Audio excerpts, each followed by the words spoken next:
दतिया उपचुनाव में सियासी मुकाबला और दिलचस्प होता नजर आ रहा है। एक तरफ बीजेपी ने चुनावी तैयारियों को पूरी रफ्तार दे दी है, तो वहीं दूसरी तरफ कांग्रेस प्रत्याशी घनश्याम सिंह की उम्मीदवारी पर सवाल खड़े होने लगे हैं।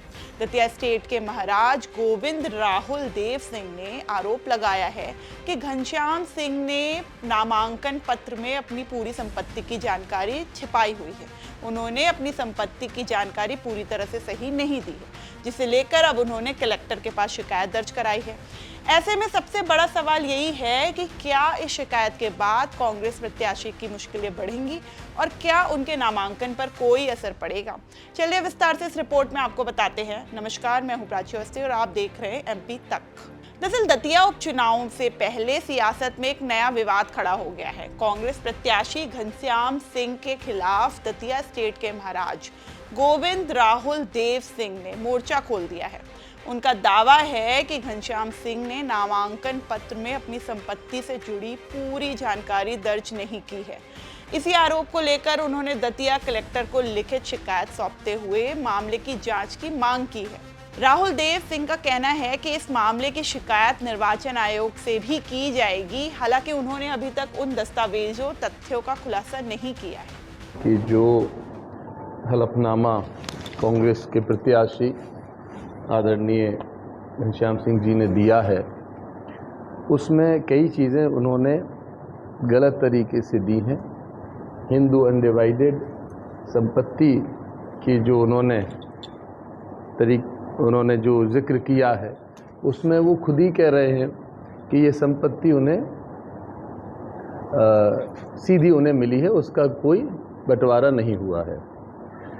उनके कहाँ से आई है कुछ नहीं बताया उन्होंने। यहाँ वो ये भी कह रहे हैं कि वो जो संपत्ति है वो उन्होंने अपने भाइयों में बांटी है। तो अगर स्व अर्जित संपत्ति है तो फिर आपने उसको अपने भाइयों में कैसा बांटा? फिर अगर एक पिता की दो संतानें हैं तो आपने एक भाई को हटाई दिया, उनका जिक्र ही नहीं किया, वो जानकारी नहीं दी आपने। और एक भाई की पूरी संपत्ति आपने, बल्कि हमारा छोड़ दीजिए, हम तो उनके छोटे भाई का परिवार है, उन्हें अपने परिवार की जानकारी नहीं दी, उन लोगों का भी उन्होंने हक खा लिया उसमें। ये बड़ी गलत चीज़ है और मैं एज ए लेमैन, एक आम आदमी की हैसियत से ये बात कर रहा हूँ। और मैं चाहता हूँ कि अगर वो इस तरीके से चुनाव लड़ रहे हैं तो ये गलत है। पहले तो परिवार को उन्हें साथ लेना चाहिए, परिवार के लोगों के साथ बैठना चाहिए और उनके साथ न्याय करना चाहिए। ये आपका दायित्व है, आप परिवार के बड़े हैं। हमने सदैव आपका सम्मान किया है, सदैव मर्यादा का पालन किया है।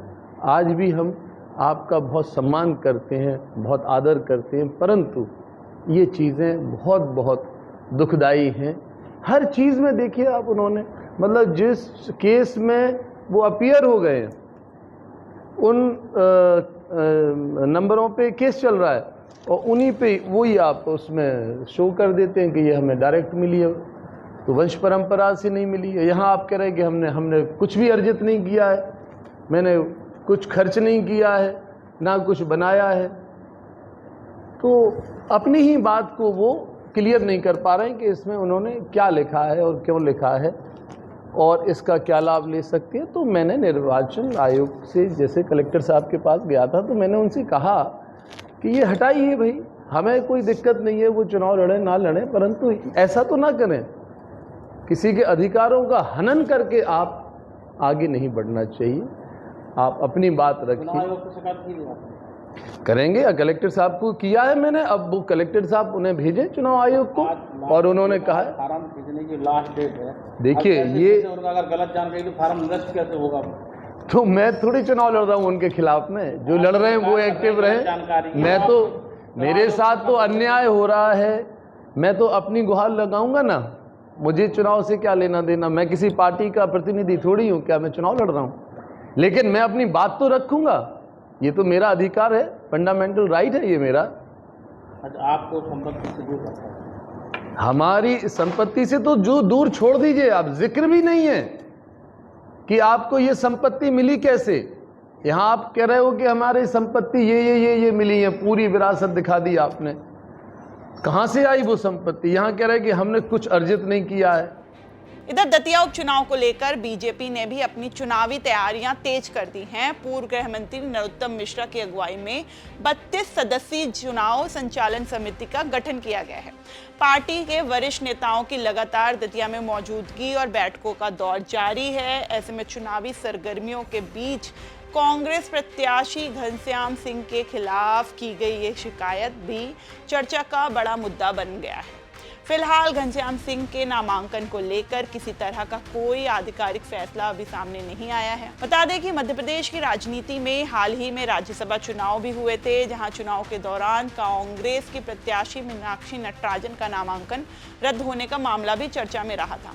ऐसे में अब दतिया उपचुनाव को लेकर भी राजनीति गलियारों में सवाल उठ रहे हैं कि क्या घनश्याम सिंह के मामले में भी शिकायत के बाद कोई चुनावी कार्रवाई हो सकती है। फिलहाल उनके नामांकन को लेकर कोई आधिकारिक फैसला अभी तक नहीं किया गया है। अब सबकी निगाहें निर्वाचन अधिकारी और चुनाव आयोग की कार्रवाई पर ही टिकी हुई हैं। आपको ये खबर कैसी लगी हमें कमेंट करके जरूर बताइएगा। दतिया से खबर हमारे सहयोगी अशोक शर्मा ने आप तक पहुंचाई है। मध्य प्रदेश की तमाम खबरों को जानने के लिए देखते रहिए MP तक।